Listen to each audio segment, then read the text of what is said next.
Привіт, друзі! Поговоримо про те, чи варто вчити PHP в 2024 році. Ось вже пройшов рівно рік з того моменту, як я записав попереднє відео, чи варто вчити PHP в 2023 році. І зараз ми поговоримо про те, що змінилося за цей рік, і маю свої 5 копійок, які можу вставити в цю тему. А перш за все, у виборі мого програмування варто пам'ятати, що PHP як таке це просто тул. Це просто інструмент в ваших руках. Тобто, насправді, ваше життя, ваш час, він важливіший. Але якщо ви задумались над тим, щоб вивчити PHP для того, щоб заробляти гроші, абсолютно має сенс. Вивчити цей тул, по-перше, вчити нове завжди важливо і завжди правильно.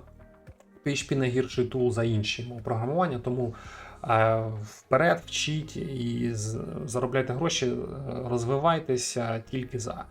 Але якщо поговорити більш детально, якщо поговорити, чому саме варто обрати PHP, так, давайте поговоримо про деякі особливості PHP і чому, в принципі, завжди люди кажуть, що PHP помирає. Тобто, якщо ви зайдете в інтернет, ви побачите кучу мемасів, ви побачите кучу всяких приколів, чому PHP помирає. І, в принципі, в цьому році я усвідомив саме цей нюанс, чому всі так кажуть.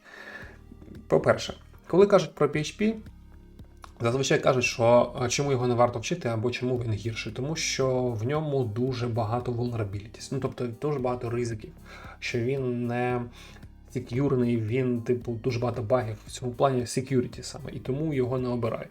Але, в принципі, якщо подивитися на security баги і Java або інших мов програмувань, побачимо, що в PHP також їх багато. Вони, в принципі, були всі виправлені і нічого там такого немає. В порівнянні з іншими мовами програмування він так само має якісь баги, але і інші мови програмування так само мають ці баги. Друге, це повільність. Кажуть, що PHP дуже повільний. В принципі, за останні роки, і в принципі це варто про це поговорити, вийшли такі оновлення, як PHP JIT, for example. Це дуже класна штука, і вона прискорює, особливо якщо ви використовуєте Laravel в якості свого фреймворка, PHP стає дуже швидким. І це дуже гарно, що випускаються оновлення, що ком'юніті драйвить це. Третє, що PHP не має строгого типування. За останні версії PHP додалося строге типування. Статично, там, в 8-й версії PHP вже це з'явилося, і воно вже ніяк нічим не поступається іншим мовам програмуванням. І особливо, чому, в принципі, можна пояснити, чому ком'юніті не так розвивається, і чому люди уходять з PHP, і чому PHP вважається застарілою мовою, це те, що по своїй природі PHP мова однопоточна і блокуюча, і вона не підтримує з коробки оці всі новшества в плані асинхронності, асинхронні проміси, ф'ючери і це все. І він працює в одному середі, що не дозволяє там імплементувати, наприклад, такі парадігми, як реактивні стріми, як оці актори і всі ці штуки. Тобто там такого немає. І, в принципі, з еволюцією мов програмування, з еволюцією Computer Science ми бачимо, що все більше і більше мови починають це імплементувати, а PHP він не може. Тому, в принципі, це пояснюється, чому ком'юніті трошки слабше, чому люди переходять в інше мови програмування, чому вони хочуть розвиватися в цьому напрямку.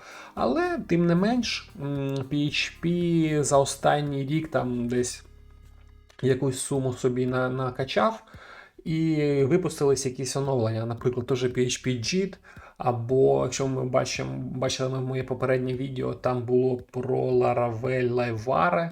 Тобто щось нове випускається, ком'юніті щось там існує, не так швидко PHP вже розвивається, бо дійсно новшества в інших мов програмування трошки послаблюють PHP, це апріорі.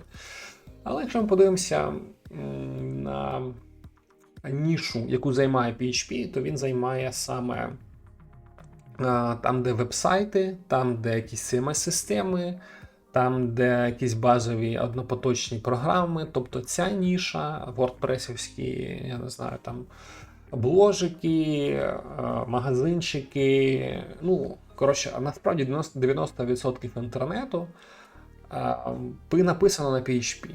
І апріорі це все буде підтримуватися, це все не буде нікуди діватися.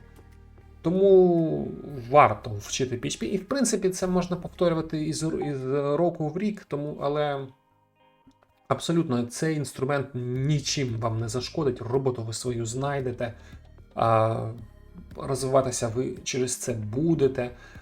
Тому порада і висновок один. Мову цю вчити варто. Побачимось.